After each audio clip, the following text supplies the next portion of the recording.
Primeiro livro de Reis, capítulo 8. Então o rei Salomão reuniu em Jerusalém as autoridades de Israel, todos os líderes das tribos e os chefes das famílias israelitas, para levarem de Sião, a cidade de Davi, a arca da aliança do Senhor. E todos os homens de Israel uniram-se ao rei Salomão por ocasião da festa, no mês de Etanim, que é o 7º mês. Quando todas as autoridades de Israel chegaram, os sacerdotes pegaram a arca do Senhor e a levaram, com a tenda do encontro e com todos os seus utensílios sagrados. Foram os sacerdotes e os levitas que levaram tudo. O rei Salomão e toda a comunidade de Israel, que se havia reunido a ele diante da arca, sacrificaram tantas ovelhas e bois que nem era possível contar. Os sacerdotes levaram a arca da aliança do Senhor para o seu lugar no santuário interno do templo, no lugar santíssimo, e a colocaram debaixo das asas dos querubins. Os querubins tinham suas asas estendidas sobre o lugar da arca e cobriam a arca e as varas utilizadas para o transporte. Essas varas eram tão compridas que as suas pontas, que se estendiam para fora da arca, podiam ser vistas da frente do santuário interno, mas não de fora dele. E elas estão lá até hoje.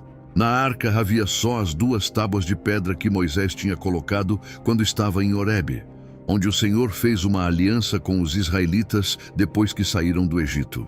Quando os sacerdotes se retiraram do lugar santo, uma nuvem encheu o templo do Senhor, de forma que os sacerdotes não podiam desempenhar o seu serviço, pois a glória do Senhor encheu o seu templo. E Salomão exclamou: "O Senhor disse que habitaria numa nuvem escura. Na realidade, construí para ti um templo magnífico, um lugar para nele habitares para sempre." Depois o rei virou-se e abençoou toda a Assembleia de Israel que estava ali de pé, e disse: "Bendito seja o Senhor, o Deus de Israel, que com a sua mão cumpriu o que prometeu com sua própria boca a meu pai Davi, quando lhe disse: Desde o dia em que tirei o meu povo Israel do Egito, não escolhi nenhuma cidade das tribos de Israel para nela construir um templo em honra do meu nome, mas escolhi Davi para governar Israel, o meu povo. Meu pai Davi tinha no coração o propósito de construir um templo em honra do nome do Senhor, o Deus de Israel. Mas o Senhor lhe disse: Você fez bem em ter no coração o plano de construir um templo em honra do meu nome. No entanto, não será você que o construirá, mas o seu filho, que procederá de você. Ele construirá o templo em honra do meu nome. E o Senhor cumpriu a sua promessa. Sou o sucessor de meu pai Davi, e agora ocupo o trono de Israel, como o Senhor tinha prometido, e construí o templo em honra do nome do Senhor, o Deus de Israel. Providenciei nele um lugar para a arca, na qual estão as tábuas da aliança do Senhor, aliança que fez com os nossos antepassados quando os tirou do Egito. Depois Salomão colocou-se diante do altar do Senhor, diante de toda a Assembleia de Israel.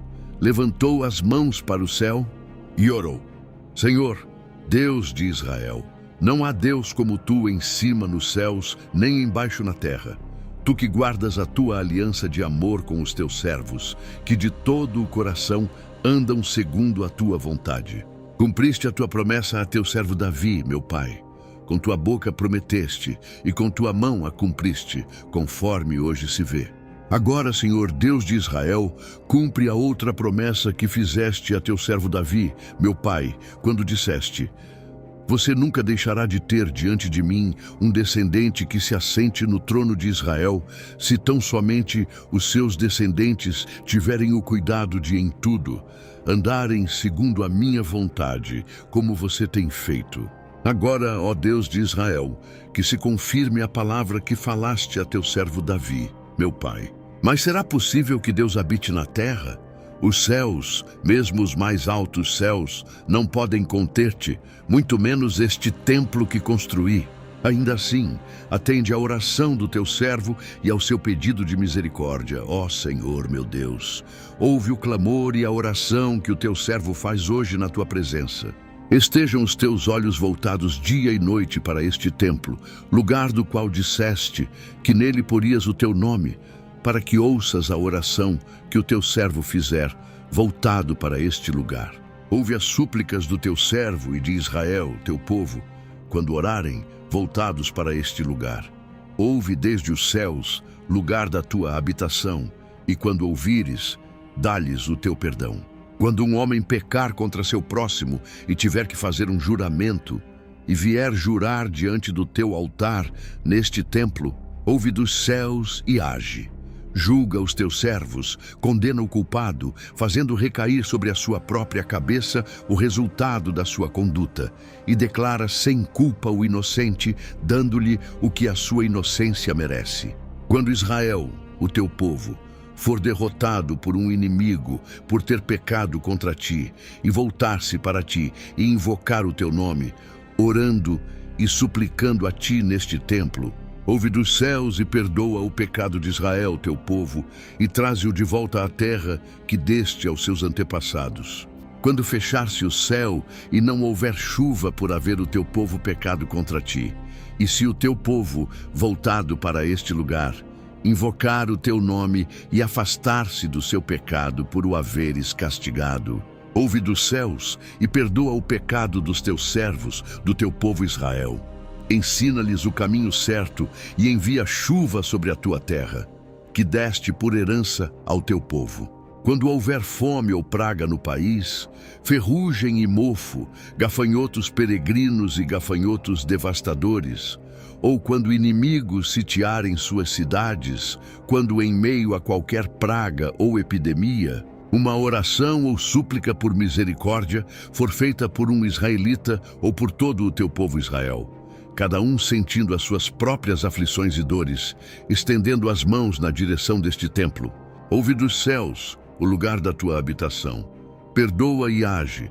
Trata cada um de acordo com o que merece, visto que conheces o seu coração. Sim, só tu conheces o coração do homem. Assim eles te temerão durante todo o tempo em que viverem na terra, que deste aos nossos antepassados. Quanto ao estrangeiro, que não pertence ao teu povo Israel e que veio de uma terra distante por causa do teu nome, pois ouvirão acerca do teu grande nome, da tua mão poderosa e do teu braço forte, quando ele vier e orar, voltado para este templo. Ouve dos céus, lugar da tua habitação, e atende o pedido do estrangeiro, a fim de que todos os povos da terra conheçam o teu nome e te temam, como faz Israel, teu povo, e saibam que este templo que construí traz o teu nome. Quando o teu povo for à guerra contra os seus inimigos, por onde quer que tu o enviares, e orar ao Senhor voltado para a cidade que escolheste e para o templo que construí em honra do teu nome, então ouve dos céus a sua oração e a sua súplica e defende a sua causa. Quando pecarem contra ti, pois não há ninguém que não peque, e ficares irado com eles e os entregares ao inimigo, que os leve prisioneiros para a sua terra, distante ou próxima. Se eles caírem em si na terra para a qual foram deportados, e se arrependerem e lá orarem, pecamos, praticamos o mal e fomos rebeldes. E se lá eles se voltarem para ti de todo o coração e de toda a sua alma, na terra dos inimigos que os levaram como prisioneiros, e orarem voltados para a terra que deste aos seus antepassados, para a cidade que escolheste e para o templo que construí em honra do teu nome, então desde os céus, o lugar da tua habitação, ouve a sua oração e a sua súplica e defende a sua causa. Perdoa o teu povo, que pecou contra ti. Perdoa todas as transgressões que cometeram contra ti, e faze com que os seus conquistadores tenham misericórdia deles. Pois são o teu povo e a tua herança, que tiraste do Egito, da fornalha de fundição.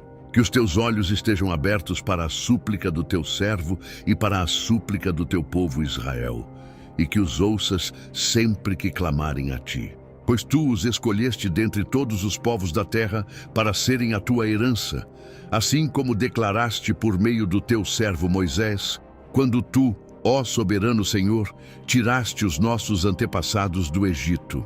Quando Salomão terminou a oração e a súplica ao Senhor, levantou-se diante do altar do Senhor, onde tinha se ajoelhado e estendido as mãos para o céu.